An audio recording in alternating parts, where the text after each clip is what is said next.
Hello dear learners, welcome back to my channel. Hope you are all doing good. Today I am going to discuss KSET 2024 paper 1, that is general paper, few questions. Okay, so actually ನಾನು ಇದನ್ನು discuss ಮಾಡ್ತಿರೋದು ಫ್ರೆಷರ್ಸ್ನ focus ಮಾಡಿ. So ನಿಮಗೆ ತುಂಬ lengthy ಅಂತ ಅನ್ನಿಸ್ತಿದೆ ಅಥವಾ ತುಂಬ ಡೀಟೇಲಾಗಿ ಎಕ್ಸ್ಪ್ಲನೇಷನ್ ಆಯಿತು ಅಂತಂದರೆ ನೀವು ವಿಡಿಯೋದು ಸ್ಪೀಡನ್ನ ನೀವು ಜಾಸ್ತಿ ಮಾಡ್ಕೋಬೋದು. ಬಟ್ ಫ್ರೆಷರ್ಸ್ಗೆ ಸ್ವಲ್ಪ ಡೀಟೇಲಾಗಿ ಗೊತ್ತಾಗಲಿ ಅಂಥೇಳಿ ನಾನು ಸ್ವಲ್ಪ ಡೀಟೇಲಾಗಿ ಎಕ್ಸ್ಪ್ಲೇನ್ ಮಾಡಿದ್ದೀನಿ. So let's begin with the question paper. A2 series question paper ತೊಗೊಂಡಿದ್ದೀನಿ ನಾನು. ಇದರಲ್ಲಿ ಫಸ್ಟ್ ಕ್ವಶನ್ ಏನಿದೆ ಅಂತ ಹೇಳಿದ್ರೆ, the national institutional ranking framework NIRF assess higher education institutions based on various parameters including. ಇದು ಒಂದು ಡೈರೆಕ್ಟ್ ಕ್ವಶನು. ನಿಮಗೆ NIRF ಬಗ್ಗೆ ಗೊತ್ತಿದ್ದರೆ ನೀವು ಈಸಿಯಾಗಿ ಇದನ್ನು ಆಪ್ಷನನ್ನು ಟಿಕ್ ಮಾಡ್ಬೋದು. ನಿಮಗೆ ನಾನು NIRF ಬಗ್ಗೆನೂ ಹೇಳ್ಕೊಡ್ತೀನಿ. ಹಾಗೆಯೇ NIRF ಜೊತೆ ಇನ್ಯಾವ್ಯಾವುದು ರ್ಯಾಂಕಿಂಗ್ ಸಿಸ್ಟಮ್ ಇದೆ ಇಂಡಿಯಾದಲ್ಲಿ ಮತ್ತು ಗ್ಲೋಬಲಿ, ಅದ್ರ ಬಗ್ಗೆನೂ ನಾನು ಈಗ ಎಕ್ಸ್ಪ್ಲೇನ್ ಮಾಡ್ತೀನಿ. ಫಸ್ಟ್ ಆ ಎಕ್ಸ್ಪ್ಲನೇಷನ್ಗಿಂತ ಮುಂಚೆ ನಾವು ಆಪ್ಷನ್ಸ್ ಓದೋಣ. ಅದಾದಮೇಲೆ ಎಕ್ಸ್ಪ್ಲನೇಷನ್ ಆದಮೇಲೂ ಒಂದು ಸಲ ಆಪ್ಷನ್ಸ್ ಓದೋಣ. ಆಗ ನಿಮಗೆ ಡಿಫ್ರೆನ್ಸ್ ಗೊತ್ತಾಗುತ್ತೆ. ನೋಡಿ, ನಿಮಗೆ ನಾಲೆಡ್ಜ್ ಇದ್ದರೆ ನೀವು ಈಸಿಯಾಗಿ ಟಿಕ್ ಮಾಡ್ಬೋದು. So first one, their history and age of establishment ಅಂತಿದೆ. ದೇರ್ ಸ್ಟೂಡೆಂಟ್ ಎನ್ರೋಲ್ಮೆಂಟ್ ನಂಬರ್ಸ್ ಅಂತಿದೆ. Their teaching, research and outreach performance, their annual revenue and profit. So ನಮಗೀಗ NIRF ಬಗ್ಗೆ ಏನು ಅಂತ ತಿಳ್ಕೊಳ್ಳೋಣ. ಸೊ ಈ NIRF ಅಂತಂದರೆ the national institutional ranking framework ಅಂತ ಹೇಳಿ ಅದು ಇನ್ ಇಂಡಿಯಾದಲ್ಲಿ. ಓಕೆ, ಇದನ್ನು ಅಥಾರಿಟಿ ಯಾರು ಇದನ್ನು ರ್ಯಾಂಕ್ ಕೊಡೋಕ್ಕೆ ಅಂತ ಹೇಳಿದ್ರೆ ministry of education, government of India.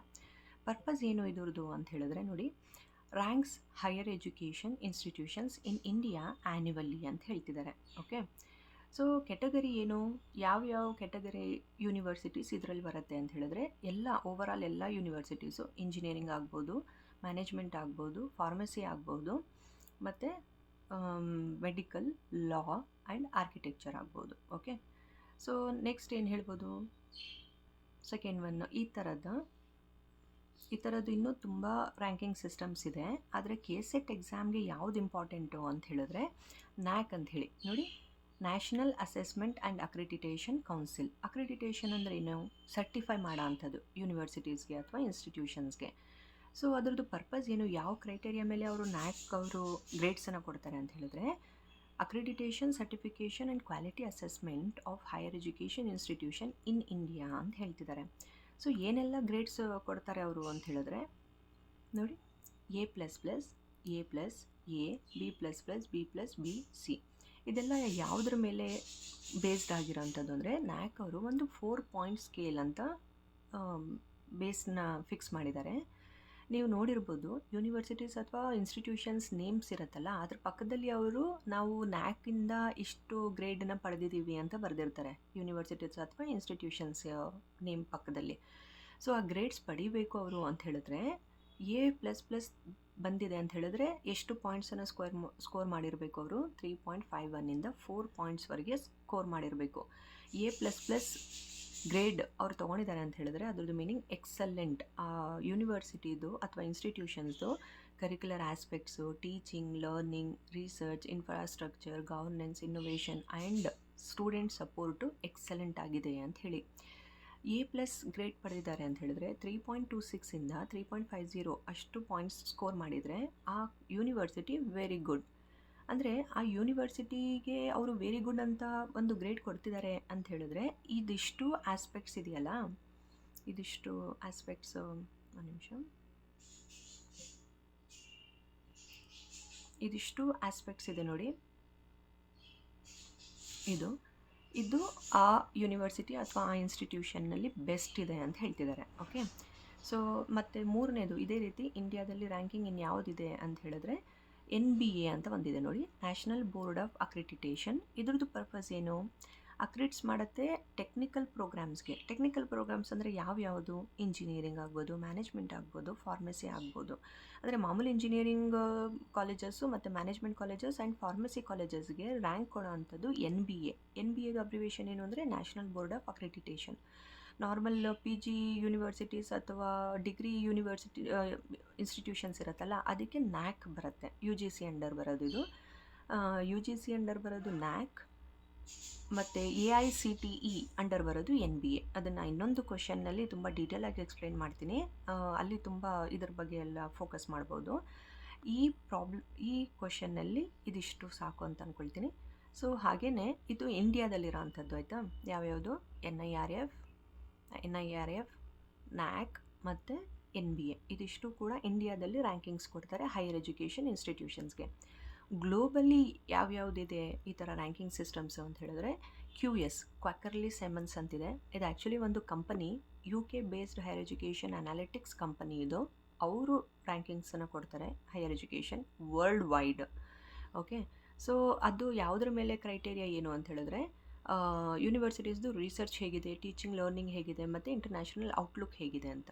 ಅದರದ್ದು ಪರ್ಪಸ್ ಏನು ಅಂತ ಹೇಳಿದ್ರೆ ಯೂನಿವರ್ಸಿಟೀಸ್ ಮಧ್ಯದಲ್ಲಿ ಒಂದು ಹೆಲ್ತಿ ಕಾಂಪಿಟೇಷನನ್ನು ಮಾಡಿಸ್ತಿದ್ದಾರೆ ಅವರು.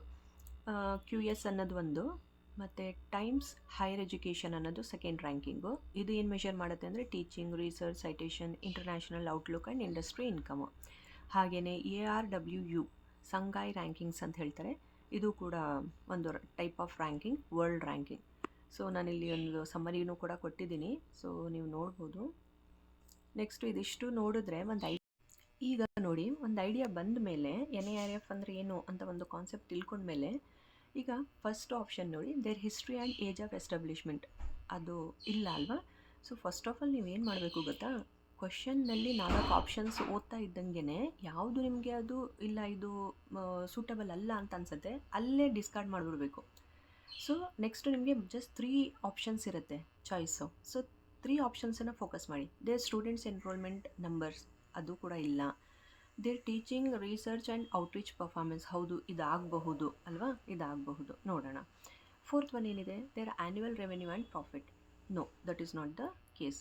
So NIRF ranking higher education ಇನ್ಸ್ಟಿಟ್ಯೂಷನ್ಸ್ಗೆ ಕೊಡೋದು based on what, there teaching, research and outreach performance. So 3rd one is the correct option. So ಇದು ಡಿಸ್ಕಾರ್ಡ್ ಮಾಡ್ತೀವಲ್ಲ ಆಪ್ಷನ್ಸು, ಅದು ಕೂಡ ಒಂದು ಟೆಕ್ನಿಕ್ಕು. ಏನಕ್ಕೆ ಅಂತ ಹೇಳಿದ್ರೆ ನಮಗೆ ಪ್ರೆಷರ್ ಕಡಿಮೆ ಆಗುತ್ತೆ. ಇನ್ನೆಷ್ಟು ಆಪ್ಷನ್ಸ್ ಉಳಿದಿದೆ ಅದರಲ್ಲಿ ನಾವು ಯಾವುದು ಚೂಸ್ ಮಾಡಬೇಕು ಅಂಥೇಳಿ. ಜಸ್ಟ್ ಲೈಕ್ KBCನಲ್ಲಿ ನಾವು ಲೈಫ್ ಲೈನ್ ಅಂತ ಯೂಸ್ ಮಾಡ್ತೀವಲ್ಲ, 50-50 ಅಂತ ಯೂಸ್ ಮಾಡ್ತೀವಿ, ಅಥವಾ ಫೋನ್ ಆಫ್ ಫ್ರೆಂಡ್ ಅಂತ ಯೂಸ್ ಮಾಡ್ತೀವಲ್ಲ, ಆ ಥರ ಇಲ್ಲಿ ನಾವು ಕೂಡ ಆಪ್ಷನ್ಸನ್ನು ಕಡಿಮೆ ಮಾಡ್ಕೋಬೋದು. ಓಕೆ, ಸೊ ನೆಕ್ಸ್ಟ್ ಕ್ವಶನ್ ನೋಡೋಣ. ಸೆಕೆಂಡ್ ಕ್ವಶನ್ ಏನಿದೆ ಅಂತ ಹೇಳಿದ್ರೆ match the following. Part A ಕೊಟ್ಟಿದ್ದಾರೆ ಮತ್ತು ಪಾರ್ಟ್ B ಕೊಟ್ಟಿದ್ದಾರೆ. ಪಾರ್ಟ್ ಎನಲ್ಲಿ ನೋಡಿ ಯಾವತ್ತೂ ಕೂಡ ಕ್ವಶನ್ ಓದ್ತಿದ್ದಂಗೆ ಅಯ್ಯೋ ನಾವು ಇದ್ರ ಬಗ್ಗೆ ಏನೂ ಓದೇ ಇಲ್ವಲ್ಲ ಅಂತ ಅನ್ಕೋಬೇಡಿ.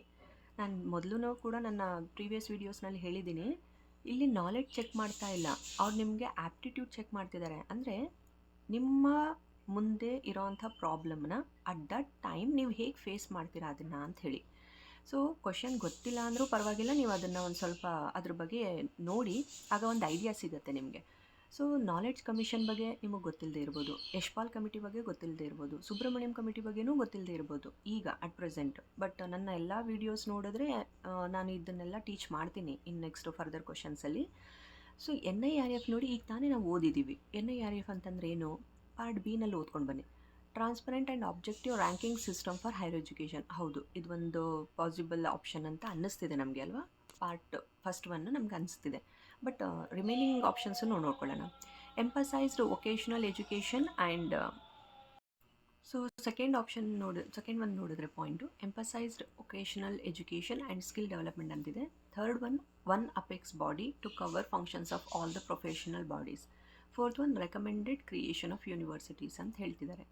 ಸೊ NIRF ಅಂತಂದರೆ ಡಿ ನಮಗೇನು ಗೊತ್ತಾಯಿತು, ಡಿ ಈಸ್ 1 ಅಂತ ಗೊತ್ತಾಯಿತು. ಸೊ ಆಪ್ಷನ್ಸ್ನಲ್ಲಿ ನೋಡ್ತಾ ಬನ್ನಿ, ಯಾವ್ಯಾವ ಆಪ್ಷನ್ಸಲ್ಲಿ ಡಿಗೆ 1 ಇದೆ, ಈ ಆಪ್ಷನ್ನಲ್ಲಿ ಡಿಗೆ 4 ಇದೆ. ಸೊ ಡಿಸ್ಕಾರ್ಡ್ ಮಾಡಿಬಿಡಿ. ಡಿಗೆ 1 ಇಲ್ಲಿದೆ, ಹೌದು, ಡಿಗೆ 1 ಆಪ್ಷನ್ ಇಲ್ಲಿದೆ. ಸೊ 2 and 3 ಡಿಸ್ಕಸ್ ಮಾಡಬೇಕು. 4th ಆಪ್ಷನ್ನಲ್ಲಿ ನೋಡಿ, ಡಿಗೆ ಆಪ್ಷನ್ 2 ಇದೆ. So no, that is not the correct one. So ಈ ಡಿಸ್ಕಾರ್ಡ್ ಕಾನ್ಸೆಪ್ಟನ್ನು ನೀವು ಅಪ್ಲೈ ಮಾಡಿದ್ರೆ ತುಂಬ ಟೈಮ್ ಸೇವ್ ಆಗುತ್ತೆ, ಆಮೇಲೆ ಪ್ರೆಷರ್ ಕಡಿಮೆ ಆಗುತ್ತೆ ನಿಮಗೆ ಎಕ್ಸಾಮ್ ಹಾಲ್ನಲ್ಲಿ.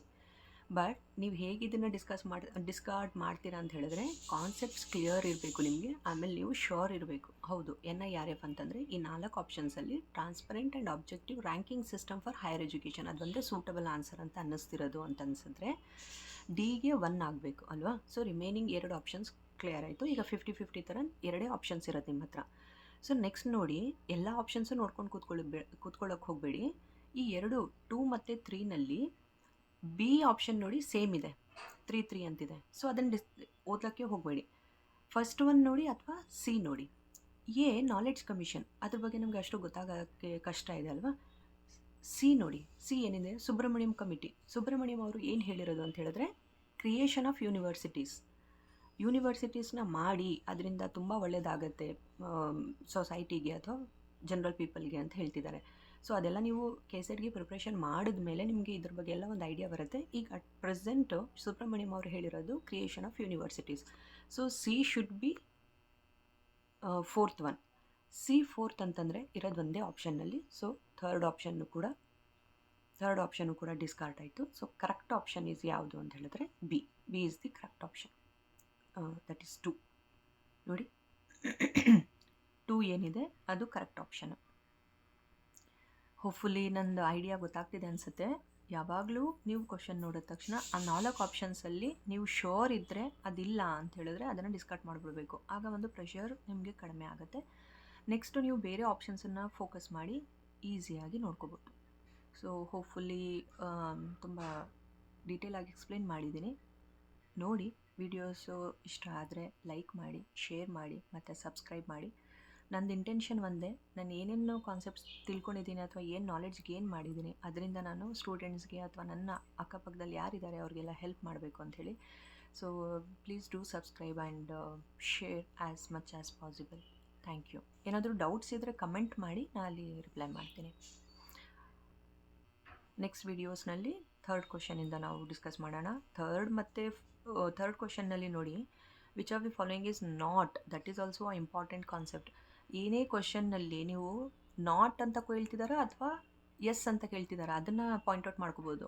ನೋಡಿ, ನಾನು ಫಸ್ಟ್ ಥರ್ಡ್ ಕ್ವಶನ್ನಲ್ಲಿ ನಾನು ಪಾಯಿಂಟ್ಔಟ್ ಕೂಡ ಮಾಡಿದ್ದೀನಿ ನಾಟ್ ಅನ್ನೋದು. ಆ ಥರ ನೀವು ಅಂಡರ್ಲೈನ್ ಮಾಡ್ಕೋಬೇಕು. ಸೊ SDG ಅಂದ್ರೇನು ಮತ್ತು MDG ಅಂದ್ರೇನು ಅಂತ ನಾನು ಡೀಟೇಲಾಗಿ ಒಂದು ಕಾನ್ಸೆಪ್ಟನ್ನು ಡಿಸ್ಕಸ್ ಮಾಡ್ತೀನಿ. ಜೊತೆಗೆ ಮೆಮೊರೈಸ್ ಮಾಡ್ಕೊಳ್ಳೋಕ್ಕೆ ಒಂದು ಶಾರ್ಟ್ಕಟ್ಟು ಕೂಡ ಕೊಡ್ತೀನಿ. ಈಗ ಹೇಗೆ ನಾವು 9 ಪ್ಲ್ಯಾನೆಟ್ಸನ್ನು ಡಿಸ್ಕಸ್ ಮಾಡಿದ್ವಿ ಅಲ್ವಾ, ಒಂದು ಶಾರ್ಟ್ಕಟ್ ಕೊಟ್ಟಿದ್ದೆ ಅಲ್ವಾ ನಾನು ಅದನ್ನು ಮೆಮೊರೈಸ್ ಮಾಡೋಕ್ಕೆ. ಹಾಗೆಯೇ SDG ಮತ್ತು MDG ಬಗ್ಗೆ ಡೀಟೇಲಾಗಿ ಎಕ್ಸ್ಪ್ಲೇನ್ ಮಾಡ್ತೀನಿ. ಇದರಿಂದ ಪಕ್ಕಾ ಒಂದಲ್ಲ 2 ಕ್ವಶನ್ ಕೇಳ್ತಾರೆ ಪ್ರತಿಯೊಂದು ಎಕ್ಸಾಮ್ನಲ್ಲೂ ಕೂಡ. KCET ಅಥವಾ UGC ನೆಟ್ನಲ್ಲಿ ಇದ್ರ ಬಗ್ಗೆ ಒಂದು ಕ್ವಶನ್ ಇದ್ದೇ ಇರುತ್ತೆ, ಮಿನಿಮಮ್ ಒಂದು ಕ್ವಶನ್ ಅಂತೂ ಇರುತ್ತೆ. ಸೊ ಫಸ್ಟ್ ಆಫ್ ಆಲ್ ನಾವು SDG ಅಂದ್ರೇನು, MDG ಅಂದ್ರೇನು, ಅದರಲ್ಲಿ ಡಿಫ್ರೆನ್ಸ್ ಏನು ಅದೆಲ್ಲ ತಿಳ್ಕೊಂಡ್ರೆ ಈ ಕ್ವಶನ್ಗೆ ಆನ್ಸರ್ ಮಾಡೋಕ್ಕೆ ಜಸ್ಟ್ 30 ಸೆಕೆಂಡ್ಸ್ ಸಾಕು. ಸೊ ನೆಕ್ಸ್ಟ್ ವೀಡಿಯೋನಲ್ಲಿ ನಾವು ಅದ್ರ ಬಗ್ಗೆ ಡೀಟೇಲಾಗಿ ತಿಳ್ಕೊಳ್ಳೋಣ. Thank you so much. Happy learning. Take care.